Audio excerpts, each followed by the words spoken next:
What's up, my people? Colin Watson in the house. Rolling to the gym.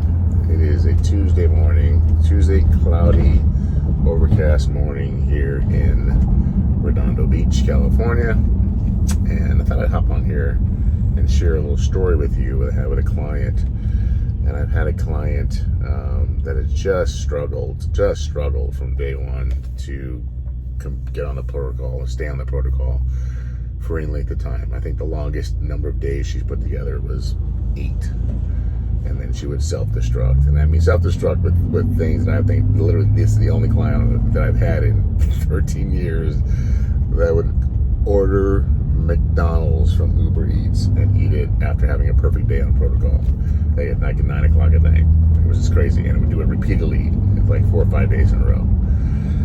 And so interesting that, you know, we've come to the realization after having a lot of trauma as a kid, a lot of just a really tough life as a kid, realized that the goal that she has set for herself and the weight that we are accomplishing together, the mere fact of reaching that goal terrifies her, because of the fact that carrying this extra weight has basically protected her from all of that bad shit that has happened over the years. So if you think about that the one thing that has protected you, but you hate having on you at the same time, but you're terrified to let it go because you're afraid that if you let it go, then the bad shit's going to happen to you again. That's a really tough place to be. It's a really, really tough place to be. And it takes a lot of work, emotional work, to get through that. And it ain't easy. A lot of hard work.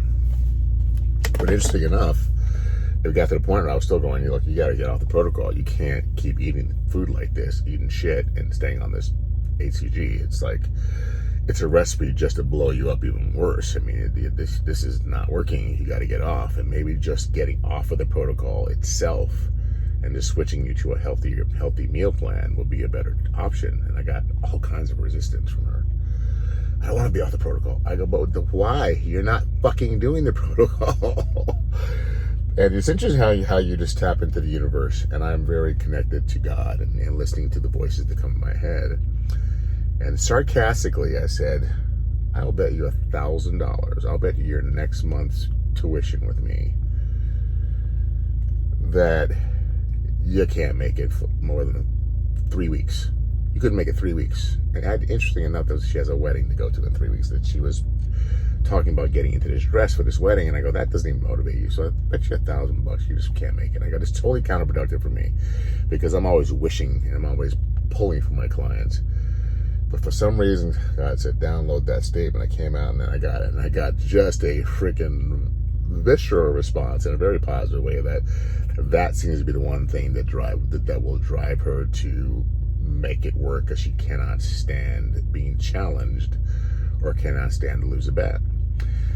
And the thing is that it's worse for her if she doesn't make it, because I lose $1,000 in tuition for my services, but if she loses, she's got to pay me double. Not only does she has to pay me the $1,000, she's got to pay me the $1,000 on top of that. And she lives in another country, so the exchange fees makes it even worse. It's closer to $2,600. And I thought it was fun to share the story with you, because it is a combination of when you're just about to give up on something, you're just about to kind of go, I don't fucking get it, I don't know if I can help, I'm not sure what it's going to take.